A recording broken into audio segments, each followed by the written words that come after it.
lie down here, bang, and then prostrate on the ground. It doesn't give you that.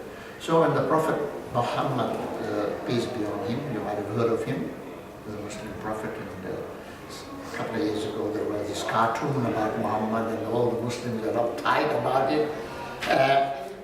His tradition has been recorded. So he then said, right, before sunrise, just before sunrise, you pay 2 and 2 units. And this is how you pray. You stand in there facing Mecca. We all have a compass at home. And we just, in our own room, we set it up and say, right, this is the direction to Mecca. And every Muslim throughout the world, irrespective where you are, you all face towards Mecca.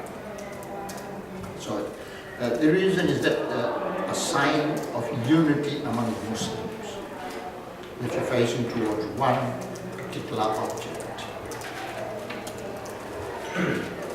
Number 5, we have got, did you reflect on your journey? Yes. As I have pointed out in question 3, one has to reflect and be prepared for the journey. What to expect in terms of your performance, what are you required to perform. Because Hajj is over 3 days. Main Hajj is over 3 days, but we are there for 5 days, allowing traveling from one point to another with the rest and all that. So yes, you've got to reflect on those things. Did you feel sense of belonging, and in what way? Yes, I felt that I am here to answer the call of Allah. Those of you who have read the biblical verse of Abraham, Abraham reconstructed the building in Makkah, which is known as Kaaba, K-A-B-A, Kaaba. It was built by Adam, and then it got destroyed, rebuilt. Then the big flood of Noah came, which virtually abolished it, and the foundation was there. So when the order came from God to Abraham, rebuild my house. So he said, I'm no carpenter, I don't know anything about it. He said, you start, and it will be a spiritual thing that will come to you and you will build. So he rebuilt Makkah with his eldest son, Ismail. And when the building was ready. Good morning, students. With the following 3 students, please come to the student office. Ben McLaughlin, Kiralee Woodcock, and Megan Wilson. I repeat, for the following 3 students, please come to the student office now. Ben McLaughlin, Kiralee Woodcock, and Megan Wilson. Thank you. When the building was ready, then Abraham was ordered by God, by Allah, to call. And at that time, Makkah was in wilderness. There was nothing there. Few date palms. There was a caravan path. The caravan used to go past, going to Syria and other countries. And then he said, oh my Lord, who do I call? He said, no, you call. So the word, he called, and those of us that have responded to that call with labbaik, is the Arabic word labbaik, I am present, I am present, are the ones that are fortunate enough to perform Hajj. So he did call, and when he questioned, then Archangel Gabriel came and said, don't worry, your voice will go through the universe, people will come on a lean camel. This is what the Quran is described in the Quran. Will come by foot, will come by buses and other means that you don't comprehend at this particular time, but millions will come. At Hajj there is about any given Hajj, any year, is 3 million plus people.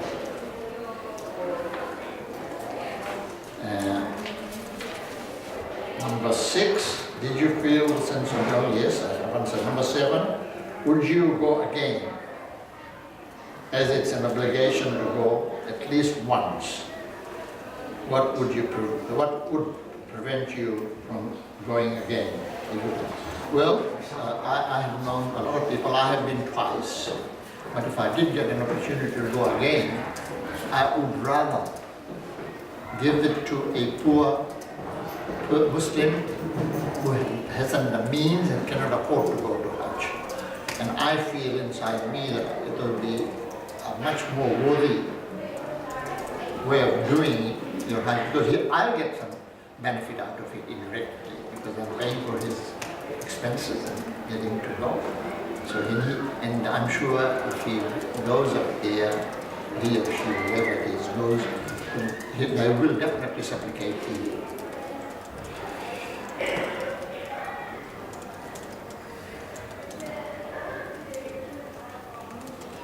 Number 8 is, were there any difficulties through the pilgrimage process?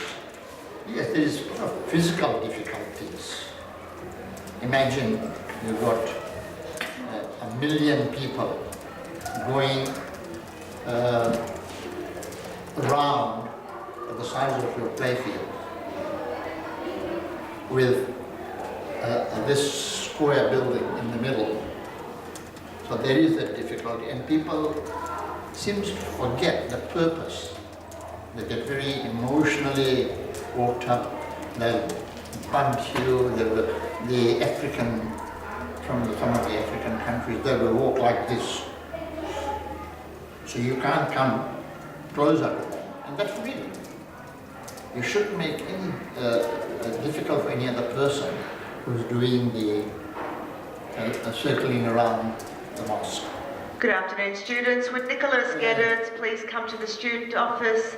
Nicholas Geddes, please come to the student office. Thank you. Sorry.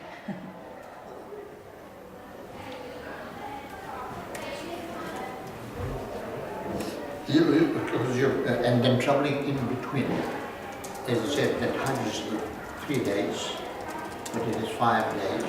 On the 8th of the month, after the sighting of the moon, on the 8th of that particular month, the real Hajj begins. So you move out of Makkah into a place called Mina, M-I-N-A, Mina. It's a plain ground with tents pitched up for your convenience. That's where you sleep for 8, 9, 10, 11, and the 12, 5 days. So that is part of difficulty, because you otherwise you're staying in a hotel with all your convenience.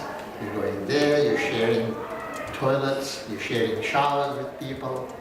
Those type of difficulties you face. Then you move from there into a place called Arafah, which is absolutely a plain, sandy ground. You spend the whole day there, 9 hours. And what you do, you remember your Creator, remember what you have done in your life, ask for forgiveness for those things, ask Allah, God, to make you a better person, that after you return, you will not do those things that you are doing. And then you from there at sunset, on the 9th day, you come to a place called Dalfa. That's the Arabic word, name of a place. There is no tent, no nothing. If you're fortunate enough, you take your sleeping bag, find a room anywhere, enough to lie down, and you stay there until the rise of the sun. That's on the 9th. Now that becomes 10th the next day. That is the main day of Hajj. On the 10th here in Australia and other part of the world, we slaughter an animal, a goat or a sheep, like Abraham did when he was ordered to sacrifice his son. So we make sacrifice in Australia on the 10th. On the 10th day also sacrifice in Mecca. Then there is removal of your hair. The male, they just get it shaved. I got it shaved completely. The ladies are asked to cut at the end of their hair that length only.